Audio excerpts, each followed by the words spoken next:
right for the camera real quick. What's going on, man? It's your boy City. I'm just out here. Christmas Eve, we got the day off work, so I'm out here preparing the DoorDash. See if some orders come through. I didn't set my do not disturb on, so hopefully nobody call. Well, I'm in the midst of this video, but so I was trying to figure out what kind of video I was gonna make today, what kind of topic I was gonna talk about today, and I decided that I'm gonna talk about my addiction to pornography. Excuse me. I'm gonna talk about my addiction to pornography that I've had since I was 12 years old. My bad, y'all. I'm in this parking lot seeing people ride by. But it's an addiction that I've been dealing with since I was 12, which is the basis of this channel, with Semen Retention and on my left and right podcast, on my left and right nut YouTube channel. Excuse me, on my left and right nut YouTube channel. The driving force behind it. You got a lot of people that probably think some things you want to keep private, but I'm a very transparent guy, bro. I'm not big on lying. I'm not big on capping, and if I'm gonna be on here, I'm gonna tell y'all, bro. So, as I stated, man, I've dealt with pornography since I was 12 years old, and I'm gonna just throw stuff out there, man, because I really don't have any organization to this. Something I've been dealing with since I was 12, since middle school. And I am now 33 years old. It's something that I've been saying that I need to break, and especially in my first video, I told y'all that I dealt with, that I was involved in ministry. So a lot of people look at me like I'm supposed to be perfect. And I wouldn't say they're wrong. I think how they look at ministry, they think once you in there, you just know everything, you got all the answers, and you become God himself. And that, for me, I can't speak for other people, but for me, it hasn't quite worked that way. It's been a lot of trials and tribulations, a lot of learning experiences. I know when like I told you, I'm very transparent. I know whenever I started my whole ministry, I told my pastor straight up, because I don't want to come in lying. He was like, "Are you sure you want to do this?" He gave me like 2 weeks before I decided I wanted to get involved. And after the first week went by, I knew I wanted to do it, but I knew I had things I was still dealing with. And I called him one day, I was like, "Look, man, I know where my heart is, and I know I want to follow God, but I'm going to just be honest with you. I struggle with smoking, women, and drinking. Those are the 3 things that I was struggling with, man." I said, smoking, women, and drinking. And he just started laughing. And it actually gave me some kind of relief, because I was like, man, I thought it was a very serious thing, which it is. I mean, it's a very serious thing. And he just started laughing. He was like, man, he said, if you knew my life, you wouldn't feel so bad, But he said, I'm just glad you told me, because a lot of people don't come out and tell me stuff like that. They come out trying to present themselves as they perfect. I'm telling you right now, because I was still in the process of dealing with my depression at the time. And I'll make a video about my depression later on, but I was still coming out of that. But I knew I wanted to follow God. Like, nobody put a gun to my head and told me I had to do ministry, bro. I had a coworker ask me that, because he was like, so much stuff you got to give up. And, like, basically all the pressure, he asked me this past week, like, how you deal with certain stuff. I'm like, bro, I don't claim that I'm perfect. That's stuff people try to put on me. Now, what I will say is, you strive to be perfect. I ain't sitting out here just be out here messing up. But I know day by day, as I try to grow, as I try to learn, as I make my mistakes and fall off my bike and get back on, that I'm trying, and that's all God wants from us, to continue to try. But not to get too much into that, I had told him, I struggle with women, drinking and smoking. pornography was a big thing for me, you know. And up until today, now, yes, I still struggle with it. But as of this video, I'm gonna be real. Like I ain't watched nothing in like two weeks. I know people like, bro, you been in ministry longer than I know. But hey, bro, I'm just being real, bro. Not every day is perfect. Not every day is sunshine and rainbows for your boy. I slip up. You know, I have I have participated in the videos. I participated in the cheats, and I need to break that. That's why I'm on here now. Confess some of my sins. So don't try to crucify your boy. You know what I'm saying?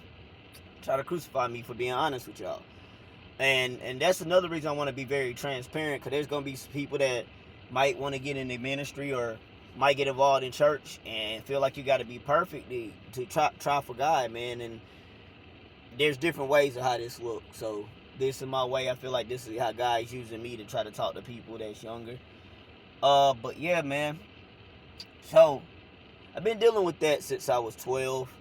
And man, did we grow up growing up, I was very innocent, like pure kid, bro. Like on the real, like even as I grew up, I was very naive, and some people would say gullible. I don't think I was too gullible, bro. Now that I might be more naive, but gullible, no. Like I'm not just going for anything like that. I have had my slip up, but when you're young, you do, you know, stuff happens. But yeah, man. So I was a pure kid, man. I really didn't know too much of nothing. Like I said, 6th grade, probably about 6th grade. That's when I was about 12 years old.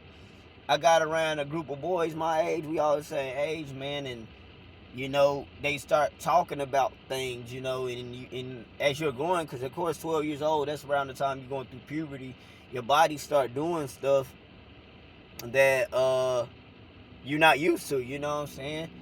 You're starting to goddamn feel a certain attraction to the girls at the time. Of course, we're 12 years old, so you know, they're gonna be girls, ain't gonna be women. Shoot, heck, even women, because as a kid, like, you know, you look up at some women and you be attracted to them, you know. So yeah, I guess you can say that. But my body's going through these changes, and I got homeboys telling me about, man, you know about these videos or whatever, and these sites. And I'm like, bro, I don't know what you talking about. Like, I really didn't know what they was talking about at the time, bro. And they was like, boy, alright. And you know, they tell you, they proceed to tell you about what it's like watching the videos, the participating in you jacking your little scrotum. That's how I'm worded. I was trying to figure out how I was gonna word that, but like my dad say, man, you they're playing with your scrotum, you know what I'm saying? Got stuff like that, and people putting stuff in your head before you get a chance. And you know, right now, I think it's important for me to make these videos too. And I'm trying to watch myself how many times I say bro, because I realized I said bro a whole bunch in my first video. I'm very shy. A lot of people don't know that. And I'm trying to get out of that. I think this is going to help too. But I don't really like being in front of crowds of people or in front of the camera if I know I'm going to be in front of people. So sometimes my mind go in the loop and I start repeating words. And I realized I said bro, like, man, I know I had to say at least 50 times in the last video. But I'm going to make sure I'm better on that today. But yeah, I feel like it's important for me to make this video in this time because I have a little nephew. Shout out to my nephew, Man. I think Man might be 11 or 12 now. And I talked to his mom about this too, because I talked to my sister about, you know, a lot. My sister Shay, me and her really close. Me and her, you know, all my siblings are my siblings, but I'm the oldest. Is now 6. Now 6, but for the longest it was 5. And me and Shay's the only one full-blooded that grew up in the same house. And so, like, me and my sister are very close. So I talked to her about things that I feel like I learned. I talked to her about this SR thing, semen retention. I talked to her about a whole bunch of stuff. And out of all my nieces and nephews, how many we got? I'm probably like 5 now. No, I'm at 6 now.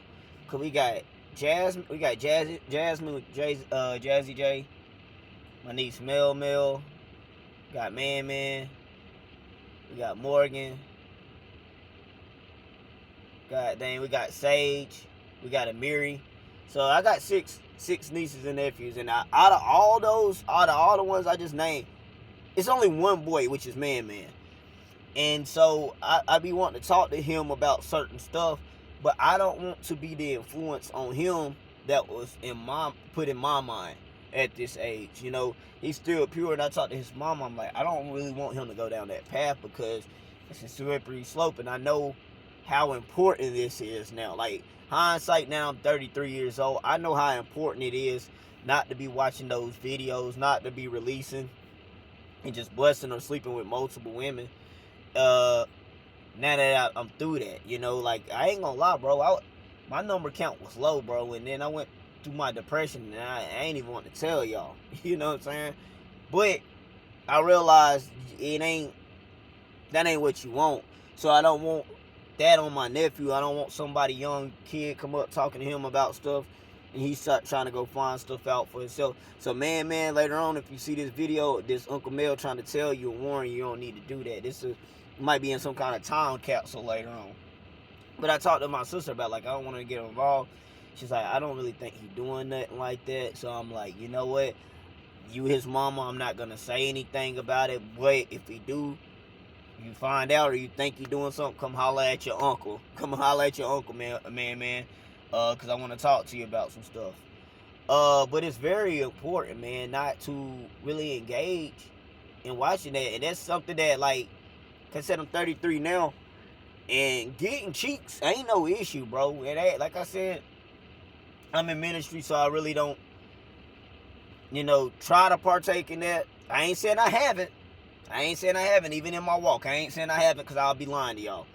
But I'm up here now.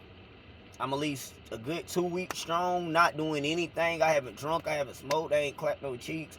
I ain't watched no videos. I'm here, and that's progress in myself, because if you actually knew me and know, I'm just going to be real. Like, it'd be rare that I go a day without watching any kind of video or something like that, bro.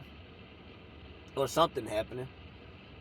But it was never no issue for me to get females, because I'm not no ugly dude, bro. Now, I am shy, and that plays a big part into it. And that's another thing we'll talk about later, the benefits of SR, what it help you out with. But I'm very shy naturally, bro.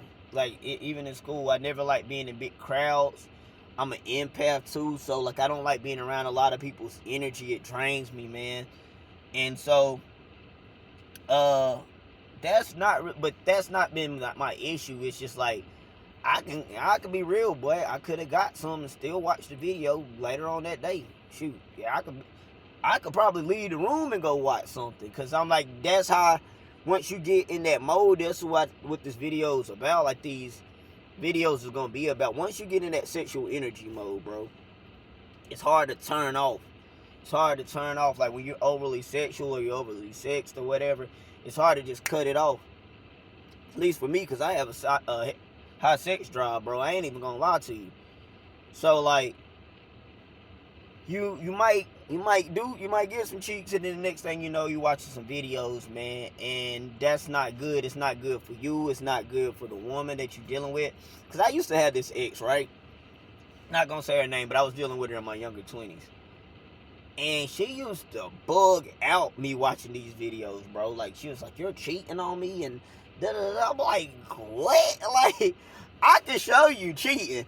And I ain't never cheated on nobody. That's one thing I take pride in. Like, if I'm with you, I'm with you. I don't get in relationships to be on no unloyal stuff. If that's the case, I could just be out and not be in a relationship. I'm gonna be on that. That's another time for another video. But she used to be like, you cheating on me, you watching these videos, and blah, blah. I'm like, bro, you is bugging. I am not cheating on you. Now, fast forward to now, as a woman, I could see why she might have felt that way, bro.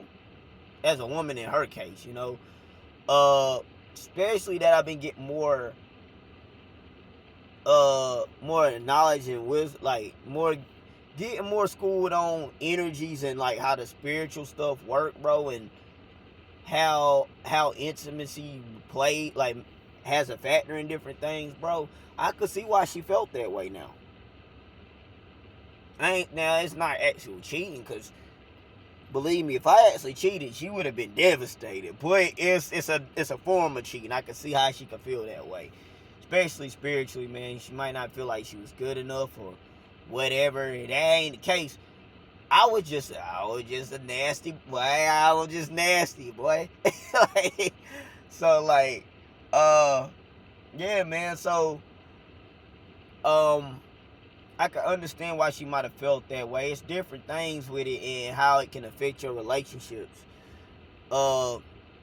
I know, especially in my family, man. I'm not saying any names, but our conversations, like, there's a whole bunch of sexual conversations and topics, even since I was a kid. Like, go tell so and so I said this or whatever, and you running back and forth as a little kid, she's not even knowing what you're saying. They be like, you tell that person, don't be having you say that kind of stuff, you know what I'm saying? And it's like I said, I ain't gonna make that a big deal, but these little things that could contribute as you grow up as a kid. Like, that's why I'm gonna be very mindful about what kind of stuff I talk about around my children. And I can't control everything, you know. Like, whenever I had kids, I can't control who they be around, but I know as their father, I try my best to watch what I say because it gets in their minds, you know. You got different things that play in that, you know, the mind is very impressionable. And especially as a kid, you're just a sponge, so you're taking everything in. You know, my homeboys, you had homeboys that used to talk about videos all the time, watching videos, what kind of chick they like in the video, what kind of videos they actually like, bro. All kinds of things that contributed to you wanting to participate in. You over there playing with your little scrotum, boy. You in there playing with your little meat set. So, like, something that I said, bro, I realized I haven't had no self-control as a man for 33 years. Have I gotten better? Yeah, but I'm really just getting to the point of saying I'm getting better at it, bro. And I talked to my brother about this. I know I had something I wanted to mention with my brother about it, but I talked to him about it, and he realized the importance of it. You know what I'm saying? Like, I'm telling you, man, it's a lot of benefits. It's a lot. Y'all think I'm tripping? Y'all think, oh, he just up here talking about watching videos and whatever he talking about, semen retention. All right, don't believe me. Just go watch semen retention videos. Go watch SR videos and read topics about it and Google it. I actually got a book called The Coiled Serpent. It's a really good book. It's on YouTube for free. It ain't my book. I didn't write the book, but my mom actually got it for me because I got a at-home library that I'm trying to build for my future kids and my nieces and nephews. Anything I think might help me. So, like, that book, my mama ordered it for me. That was one of my Christmas gifts this year because I was telling her I really need this book for my collection. She ordered it immediately. And so, like, if y'all want to go, like, learn about it, it's on YouTube for free. It's some hours long. I think that book may be like 20 hours long, but I read through it. Yeah, I don't know if it was that long, but it was a pretty long book, bro. Go check that book out. I promise y'all, I'm not capping. Your sexual energy is very important. And that's why this addiction has to be broke. And the sooner it's broken, the better it's broken. For me, anybody else, God, they ain't dealing with it. Because I'm making these videos hoping that there's somebody like me that's too afraid to say or to speak about it to hear, like, I'm glad you said it, somebody else spoke about it, so I don't have to feel bad to talk about it. Because people go through stuff, bro. And so, yeah, like I said, I've been dealing with it since I was 12. This year's the last year, bro. No more talking about it, bro. It's gonna be a bit being about it because the videos we about to get in going forward, I addressed the elephant in the room when I told you about me dealing with this addiction. All of it from here on out is gonna be about benefits. What I've been learning in my life, how much I've grown in my life since I've broken the addiction. And that's on my left and right nut. If you like the video, like, share, subscribe. Till next time, peace.